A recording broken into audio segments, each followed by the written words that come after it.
భగవద్గీత 14వ శ్లోకం 2వ అధ్యాయం. మాతా స్పర్శాస్తు కౌంతేయ శీతోష్ణు సుఖదుఃఖాదా ఆగమాపాయినో నిత్యాస్తస్థితిక్షస్వ భారత. ఓ కౌంతేయ, సుఖదుఖాలు తాత్కాలికంగా కలగడం, కాలక్రమంలో అవి పోవడం, చలికాలము ఎండాకాలం వచ్చిపోవడం వంటిది. ఓ భరతవంశీయుడా, అవి ఇంద్రియానుభవభూతి వలన కలుగుతాయి. కలత చెందకుండా వాటిని ఓర్చుకోవడం మనిషి తప్పక నేర్చుకోవాలి.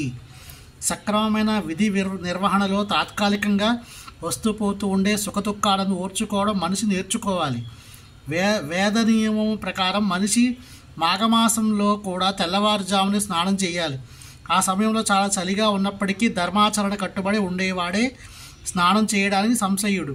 అదేవిధంగా ఎండాకాలంలో అత్యంత వేడి సమయంలో మే, జూన్ నెలలో కూడా స్త్రీలు వంటశాలలో వంట చేయడానికి వెనకాడకూడదు.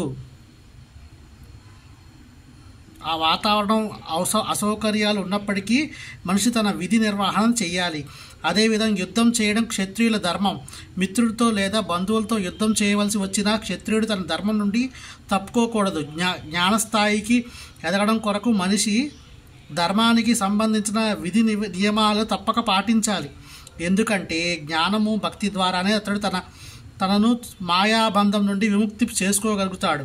అర్జుని 2 పేర్లతో సంబోధించడం కూడా ముఖ్యమైనది. కౌంతేయ అని ఎంతో సంబోధించడం అతని తల్లి వైపు రక్త సంబంధాన్ని, భారత అని సంబోధించడం అతని తండ్రి వైపు నుండి వచ్చిన గొప్పతనాన్ని సూచిస్తున్నది. 2 వైపుల నుండి అతడు గొప్ప వారసత్వం కలిగి ఉన్నాడు. గొప్ప వారసత్వం విధి నిర్వహణ విషయంలో బాధ్యతను తెచ్చి పెడుతుంది. కనుక అతడు యుద్ధం మానకూడదు. హరే కృష్ణ.